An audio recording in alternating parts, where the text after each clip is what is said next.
We'll leave all that up to Tom to tell us when I'm going to get dry again. But good thing I wore my dry fit shirt today, right, guys? All right, Tracy, so much. Shifting gears here a little bit. Following Jags rookie receiver Justin Blackmon's arrest, many have asked about the effects it will have on his contract negotiations with the team and his overall performance as well, and just the perception of the first-round draft pick. I'm joined this morning by criminal defense attorney Randy Reep. Thanks for coming in this morning. We were chatting a little bit off here. How, if you were his defense attorney, how would you approach this with him, and what do you say to him? Well, in his case, there's a bunch of ways to look at it, but the reality is it sounds like they got him pretty good. It's what we call an enhanced blow here, the .24. That's kind of hard to overcome if you're going to argue the validity of the machine, which is a common defense that we use. In this case, it sounds like it's pretty solid, so it's now more managing the client and understanding what his outcome could be. Now, drinking and driving, not to be taken lightly for sure, but this is his second arrest. He was, I guess, pleaded down to a lesser offense after the first time that he was arrested in 2010, I believe.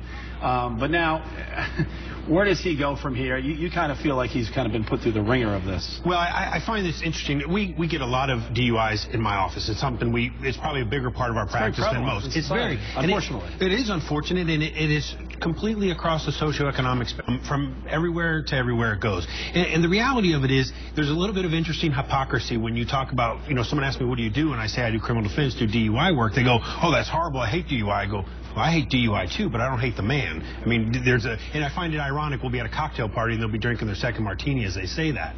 People don't realize the effect it has on your judgment, and on a 22-year-old, that judgment's already, not the thing that he's strongest at just yet in life. Right. At the same time here, the lesson has to be learned, and, he certainly got a little taste of that medicine yesterday, having to go in front of the press conference and apologize to everyone. Where does he go from here, and what kind of lessons is he going to learn, do you think, and move forward? Well, we have had cases like this where we have slightly high-profile clients. This is very high-profile, who actually not only can learn the lesson, but they can teach the lesson to young people as well. So this isn't a good thing by any means, but some different than many crimes, some fantastic things can come out of this. I think he handled the press conference extremely well. He said the things that I expected to hear, which is this is a kind of a one-off thing that a young man did, and for the rest of his life, this isn't going to be one of those things that follows him. Yeah, and do you think this is going to have any play in his contract negotiations? I certainly think it will, and that's something really important to understand. Even if it's a slight reduction in an NFL player's contract, let's say $500,000, this is a DUI that cost him $500,000. Most of my clients don't experience that kind of penalty. Absolutely. Randy Reep, thank you so much for coming in and sharing some of your thoughts. We appreciate it. We want to know your thoughts about this situation as well. Give us a call on our viewer voicemail line, 996-0453. We're already getting some strong comments on our Facebook page as well. You can contact